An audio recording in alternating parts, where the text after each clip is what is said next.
अस्सलामुअलैकुम दोस्तों, तो नया दिन नया व्लॉग। और आज है तारीख है 10 अगस्त 2024 और सुबह की 9:30 बजने वाली है और हम निकल चुके हैं हमारी डेली हासिल के लिए।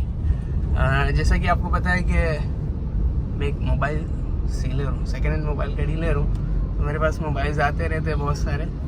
तो आपको पता है पहले कुछ साल पहले के ब्लॉग, अगर मेरे एक साल पहले की ब्लॉग, कुछ साल पहले नहीं, सिर्फ एक साल पहले की ब्लॉग आप हमारे देखोगे तो उसमें हम कुछ अलग अलग चीज़ें करते थे। जैसा कि हम मोबाइल्स की थोड़ी कैमरा क्वालिटी चेकिंग करते थे, कैसा व्लॉग शूट हो रहा है, क्या हो रहा है। तो आज मैंने सोचा चलो थोड़ा क्या पब्लिक को भी थोड़ा अलग अलग दिखाया जाए ना, थोड़ा सीन्स अलग दिखाया जाए। वही कैमरा रोज वही मैं दिख रहा हूँ और वही, तो मैं सोचा आज मैं नहीं दिखता हूँ, आज मोबाइल का थोड़ा क्वालिटी दिखाता हूँ। सो आज हम शूट कर रहे हैं आईफोन 14 प्रो मैक्स से 0.5% यानी वाइड एंगल के कैमरे से हम शूट कर रहे हैं, ताकि आप देख सको क्या ही क्वालिटी है।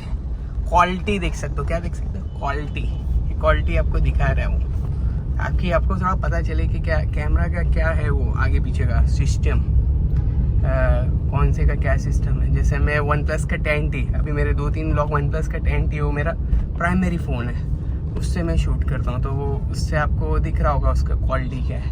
और आज मैं शूट कर रहा हूँ आईफोन 14 प्रो मैक्स से, और आप इसका गजब क्वालिटी देख रहे होगे। क्या ही पूरे ऊपर के बादल देखो, सिर्फ बादल, हाय हाय क्या बादल दिखा रहा है भाई।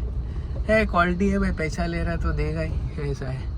तो शुरू करते हैं क्या है। अच्छा, ये जो मोबाइल है वो सेलिंग पर्पस के लिए ही है, आईफोन 14 प्रो मैक्स। इसमें थोड़ा क्या डिस्प्ले में एक लाइन आ चुका है, तो अगर कोई भी इंटरेस्टेड है तो हमसे रब्ता कर सकता है। सैफी गैजेट्स पे सस्ते में देंगे, सिर्फ 40,000 में, 40,000 में आईफोन 14 प्रो मैक्स। तो अभी कुछ बातें जो हम रोज़ करते हैं वो शुरू करते हैं। कल बातें बहुत अच्छी हो गई थी अल्हम्दुलिल्लाह, अल्लाह हमें अमल की तौफीक अता फरमाए। अभी जस्ट मैंने फिर से घर से वही ब्लॉग देख के ही निकला हूँ, ताकि या तो वही बात कंटिन्यू कर सकूँ या कोई नया टॉपिक आ जाए। हाँ, नया टॉपिक तो बहुत सारे आते रहते हैं। हमारी ज़िंदगी एक टॉपिक है। क्या है हमारी ज़िंदगी में, मैं देखता हूँ मेरी ज़िंदगी में क्या हादसे पेश हो रहे, क्या हो रहा है मेरे साथ, तो मैं उसमें से टॉपिक निकाल के बातें शुरू कर सकता हूँ। अल्हम्दुलिल्लाह अल्लाह है, अल्लाह ने हमें इतना वो सलाहियत दी है अल्हम्दुलिल्लाह। इसमें अपना कोई कमाल नहीं है, सब अल्लाह का ही कमाल है, समझ रहे। अल्लाह जिसको जिस चीज़ से नवाज दे, है ना, अल्लाह ही सब कुछ देने वाले हैं। अल्लाह जिसको चाहे गनी कर दे, अल्लाह जिसको चाहे फ़कीर कर दे, ये अल्लाह की हिकमत है ना।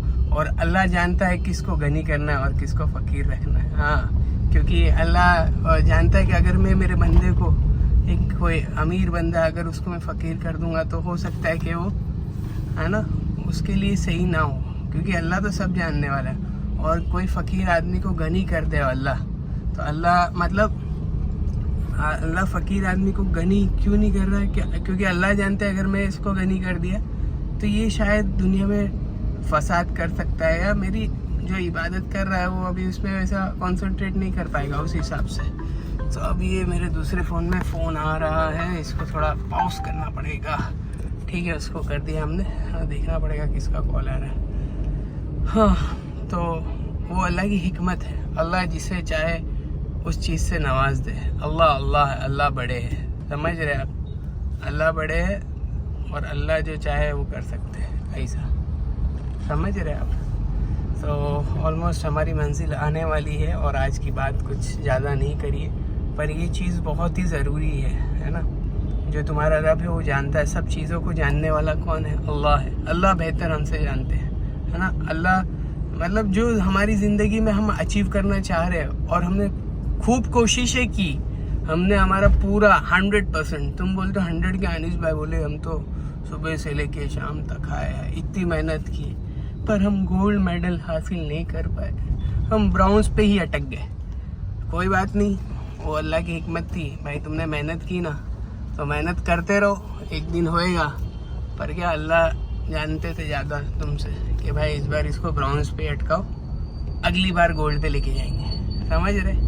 तो ये सब अल्लाह की हिकमत है, अल्लाह जिसे जो चाहे अल्लाह नवाजे, ऐसा है। है ना। तो वो क्या बोलते हो कि अल्लाह मेहरबान तो गधा पहलवान, ऐसा कहते हैं ना लोग। तो वो सीन शॉट है भाई, समझ रहे। तो यहाँ से कहाँ से लेना है गाड़ी, टर्निंग लेनी है, टर्निंग नहीं हो पा रही आजकल, क्या बात है। तो आज का व्लॉग यहीं ख़त्म करते हैं इंशाल्लाह। अगर आपको व्लॉग अच्छा लगा हो तो थोड़ा लाइक कर दो, चैनल को सब्सक्राइब करो और शेयर करना ना भूले। और ऐसी बातें इंशाल्लाह करता रहूँगा। ये क्या असल में क्या है मालूम, कंटिन्यूटी, मतलब हर अमल पे तुम्हारा क्या है वो उर्दू में से बोलते हैं, क्या बोलते हैं, इस्तिकामत, इस्तिकामत, इस्तिकामत बोलते हैं ना, कंटिन्यूटी का। यानी हर एक अमल को चाहे थोड़ा करो पर क्या करते रहो, ऐसा है। चाहे थोड़ा करो पर करते रहो। एज फॉर एग्जाम्पल, अगर देखो ज़मीन पे बूंद बूंद से क्या होता है, क्रैक पड़ जाती है। अगर ड्रॉप बाय ड्रॉप गिर रहा है, बार बार में कुछ ना कुछ ड्रॉप गिर रहे, तो क्या होता है कि उस पर क्रैक पड़ जाती है। और बोलते हैं कि अगर पूरी एक टंकी उस पर खाली कर दी जाए, या पूरा एक 1500 लीटर का ट्रक खाली कर दिया जाए, समझ रहे, तो उस पर कोई असर नहीं होगा। बट आपका एक बूंद बूंद आपकी वो बोलते हैं ना, इस्तिकामत से, कंटिन्यूटी से, हर अमल पे कंटिन्यूटी से जो इफ़ेक्ट पड़ता है, वो एक साथ में ढूल देने से, मतलब एक साथ में पानी आप ज़मीन पे गिर दोगे, उसका वो कोई इफेक्ट नहीं गिरता है। तो ऐसा सीन शॉट है, समझ रहे ना आप। तो ऐसा है, continuity is necessary in all the things. आप जो भी कर रहे हो उसमें इस्तिकामत बहुत ज़रूरी है। चाहे आप बिज़नेस कर रहे हो, चाहे आप पढ़ाई कर रहे हो, चाहे आप कोई भी स्पोर्ट्स में कुछ अचीव करना चाहते हो, हाँ, मतलब प्रैक्टिस करनी है और उसको बार बार प्रैक्टिस करना। वो एक वो है, कोई गुरु था, यानी उसको वो एक ही स्टेप सिखाता था, कम्फू के एक ही स्टेप सिखाता था। तो वो क्या, चेला बोले भाई ये तो कुछ सिखा ही नहीं रहा है, रोज़ बोले एक ही चीज़ है, बता रहा है बस हाथ ऊपर करो, रोटी बेलो, चकले बेलन बेलो, बस वही करो बोले, और तो क्या है। तो वो एकदम एक दिन ऐसा हुआ कि चेला कंटाल गया गुरु से, और चेला बोलता है तुम यार क्या आदमी हो, मेरे को बस महीनों से 6-7 महीनों से सिर्फ ये चकला बेलन ही घसा रहे हो। मैं कम्फू सीखने आया हूँ, कम्फू, क्या कम्फू सीखने आया हूँ मैं, तुम सिर्फ चकला बेलन घिसा रहे हो मेरे से, तो कैसे क्या होगा। तो अपने उस्ताद जी बहुत होशियार थे ना, उन्होंने क्या किया, पूरा एक टेबल उठा के उनके मार दी। टेबल उठा के उसने उसको मार दी। किसको मारी, अपने वो क्या नाम है, चेले को टेबल उठा के फेंक दी। तो चेले ने सिर्फ ऐसा हाथ किया, तो उसका हाथ इतना स्ट्रांग हो गया था चेले का, वो रोटी चकला बेलन बेल के, कि बस ऐसा हाथ किया ना तो टेबल पूरी टूट गई, समझ रहे। तो उसने इतनी प्रैक्टिस कर ली थी, है ना। वो उसको समझ नहीं पा रहा था कि भाई कैसे क्या करना है। मतलब ये मेरा जो गुरु है, मेरे को साला एक ही स्टेप कराता है, बोले ये बुड्ढा 30 आ गया है। तो ऐसा नहीं है, बुड्ढे लोग बहुत होशियार रहते हैं, समझ रहे। वो जो बोलते हैं ना, उसके पीछे हिकमतें बहुत होती है। आप ये बातों को समझा करो जरा, उनकी हिकमत और उनका एक्सपीरियंस, कि वो क्या बोलते हैं और क्या आपको समझाना चाहते हैं। हाँ, वो बाद में समझ आती है जब अपनी भी थोड़ी उम्र होती है। अपने क्या जवानी के जोश में थोड़ा अभी आगे पीछे नहीं कर सकते, मतलब जवानी का इतना जोश रहता है कि भाई साहब कि हम नहीं कर सकते। अभी थोड़ा कैमरे का भी देखते ना क्या जाता है। ये 3x है हमारे 14 Pro Max का, ओए ये 1x 2x 3x है ना, अलग है ना, दे रहा है ना ये भी कैमरा बहुत। ये वाइड एंगल 0.5 ऐसा है क्वालिटी। तो बात कहीं से कहीं लेके चला गया हूँ मैं, पर ये बादल हो, देखो बादल, हाय क्या बादल है। हमारा एक व्यापारी है, उनको बादल भर भर के देने पड़ते हैं, समझ रहे कौन है वो तो तुम समझ जाओगे जो मेरे साथ में रहने वाले हैं। तो बादलों का मतलब हमारे व्यापारी समझते हो बादल क्या होते, समझ रहे। चलो तो ब्लॉग इधर ही ख़त्म करते। और कहने का क्या था, कंसिस्टेंसी, इस्तिकामत बहुत ज़रूरी है भाई।